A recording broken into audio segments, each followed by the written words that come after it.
السلام علیکم ناظرین کرام، ہم سب آپ کو اپنے یوٹیوب چینل عثمانیہ نیٹ ورک پر خوش آمدید کہتے ہیں اور امید کرتے ہیں کہ آپ سب خیر خیریت سے ہوں گے۔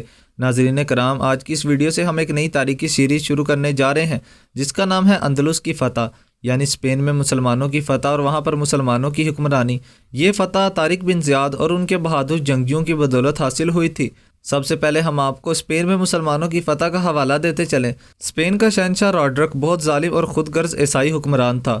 جب اس کو حکمرانی ملی تو اس وقت اس کی عمر 80 سال تھی۔ جنگی لحاظ سے وہ بہت تجربہ کار اور ذہین آدمی تھا۔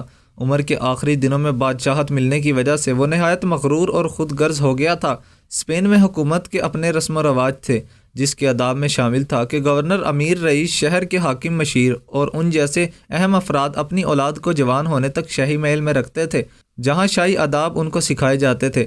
لڑکے بادشاہ اور لڑکیاں ملکہ کی خدمت میں رہتی تھی۔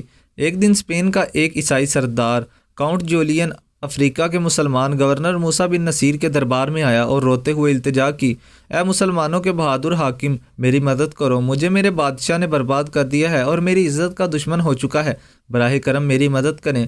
موسیٰ بن نصیر نے نہایت اطمینان سے کہا، جولین، تم اپنے حالات نہایت سکون سے بتاؤ، تمہاری ہر ممکن مدد کی جائے گی۔ موسیٰ بن نصیر نے کاؤنٹ جولین کو تسلی دیتے ہوئے کہا، اب تم ہماری پناہ میں ہو اور جو شخص ہماری پناہ میں آ جاتا ہے اس کی حفاظت کی جاتی ہے۔ جولین نے فریاد کی، اے مسلمانوں کے گورنر، آپ فوراً اسپین پر حملہ کر دیں، وہاں کے لوگ آپ کی مکمل دل سے حمایت کریں گے، ان لوگوں کو ظالم حکمران سے نجات دلائیں۔ موسیٰ بن نصیر نے کاؤنٹ جولین سے اصل بات پوچھی کہ راڈرک اتنا ظلم کیوں کرتا ہے اور تم کو اس سے کیا خوف ہے؟ جولین نے بتایا، چنانچہ اس کے علاقے میں وہ تمام عہدیدار اپنی اولاد کو شاہی محل میں بھیج دیتے ہیں تاکہ وہ شاہی آداب سیکھیں۔ اس نے بتایا، میری بیٹی فلورینڈا نے شاہی محل میں پرورش پائی ہے۔ اصولی طور پر راڈرک کو اسے بیٹی سمجھنا چاہیے تھا، مگر اسے 80 سال بوڑھے نے اس سے شادی کرنے کا اعلان کر دیا ہے۔ میں اس طاقتور حکمران کا مقابلہ نہیں کر سکتا، اسی لیے میں نے ایک کامیاب چال چلی ہے اور راڈرک کے دربار میں جا کر درخواست کی ہے کہ میری بیٹی اپنی بیٹی فلورینڈا کی جدائی میں سخت بیمار ہے، وہ مرنے سے پہلے اپنی بیٹی کو ایک نظر دیکھنا چاہتی ہے۔ ظالم راڈرک نے میری بات کا یقین کر لیا اور میری بیٹی کو میرے ساتھ جانے کی اجازت دے دی، اور میں اپنی بیٹی کو اس ظالم بوڑھے حکمران سے چھڑا کر ایک محفوظ قلعے میں لے آیا ہوں، جہاں میری بیٹی نے اپنے اوپر ہونے والے تمام مظالم کی داستان سنائی ہے، جس کو سن کر مجھے اس ظالم کا وجود اس زمین پر بوجھ لگنے لگا ہے۔ میں اپنی بیٹی کے ساتھ ساتھ اس ظلم کا شکار ہونے والے تمام لوگوں کی مدد کرنے کی نیت سے آپ کے پاس آیا ہوں۔ اے مسلمانوں کے بادشاہ، ہماری مدد کرو۔ موسیٰ بن نصیر اپنے قریبی ساتھیوں سے مشورہ کیے بغیر اسپین پر حملہ نہیں کرنا چاہتا تھا، لیکن اسے یہ بھی علم تھا کہ اللہ تعالیٰ کی مظلوم مخلوق کو تنگ کرنے والوں کی کیا سزا ہوتی ہے۔ اسی لیے موسیٰ بن نصیر نے اپنے قریبی ساتھیوں سے مشورہ کر دربار خلافت کی طرف ایک تیز رفتار قاصد بھیجا تاکہ وہ جنگ کی اجازت لے کر فوراً واپس آ جائے۔ کاؤنٹ جولین نے موسیٰ بن نصیر کو یہ بھی یقین دہانی کروائی کہ اگر مسلمانوں نے اسپین پر حملہ کیا تو وہ قلعہ سبتہ کی چابیاں مسلمانوں کو دے دے گا۔ قلعہ سبتہ بہت اہم قلعہ تھا، اس کو یورپ کی چابی بھی کہا جاتا تھا۔ یہ قلعہ اتنا مضبوط تھا کہ اس کی دیواروں کو بھاری سے بھاری وزن بھی کوئی نقصان نہیں پہنچا سکتا تھا۔ موسیٰ بن نصیر نے کاؤنٹ جولین کو ہر ممکن تعاون کی یقین دہانی کروائی اور دربار خلافت میں روانہ کیے ہوئے قاصد کی واپسی کا انتظار کرنے لگا۔ اس وقت ولید بن عبد الملک مسلمانوں کے خلیفہ تھے۔ موسیٰ بن نصیر نے اپنے خاص بندوں کو اسپین کے حالات جاننے کے لیے بھی بھیجا تاکہ کاؤنٹ جولین کی باتوں کی بھی سچائی کا معلوم کیا جا سکے۔ اگر اسپین کے حالات واقعی بہت خراب ہیں تو بھرپور تیاری کے ساتھ اسپین پر حملہ کیا جانا چاہیے، اس طرح اسلام کو اسپین تک پھیلایا جا سکتا ہے اور ظالم کے ظلم کو شکار مجبور لوگ بھی نجات پا لیں گے۔ اسپین پر کئی سو سال تک کسی نے حملہ نہیں کیا تھا۔ اسپین کے حکمران سمجھتے تھے کہ ان کے پاس ایسی طاقت ہے جس وجہ سے کوئی بھی ان پر حملہ کرنے کا سوچ نہیں سکتا۔ پھر وہاں کی آب و ہوا بھی کچھ ایسی تھی کہ غیر ملکیوں کو راس نہیں آتی تھی، اسی لیے اسپین پر حملہ کرنے کی کوئی ضرورت نہیں پیش آئی، لہذا اسپین کے لوگ خود کو غیر ملکی حملے سے محفوظ سمجھتے تھے اور دفاعی انتظامات پر بھی کوئی خاص توجہ نہیں دیتے تھے۔ موسیٰ بن نصیر نے خلیفہ اسلام کو اسپین پر حملہ کرنے کی اجازت دینے کی درخواست تو کر دی تھی، مگر وہ حالات اسپین پر حملہ کرنے کی اجازت نہیں دے رہے تھے، کیونکہ سندھ میں راجہ داہر نے مسلمانوں کو قید کر لیا تھا اور خلیفہ اسلام کے لیے آنے والے طوائف سے بھری بحری جہاز بھی لوٹ آئے تھے، اور راجہ داہر سے مقابلہ کرنے کے لیے ان دنوں محمد بن قاسم کی سربراہی میں اسلامی فوج دمشق سے سندھ روانہ ہو چکی تھی۔ اسی لیے موسیٰ بن نصیر کے دل میں خیال آیا کہ خلیفہ اسلام اسپین پر حملہ کرنے کی اجازت نہیں دیں گے، مگر جب خلیفہ اسلام کو ساری صورتحال کا علم ہوا تو انہوں نے جواب دیا، مظلوم کی حمایت کرنا ہمارا دینی فریضہ ہے۔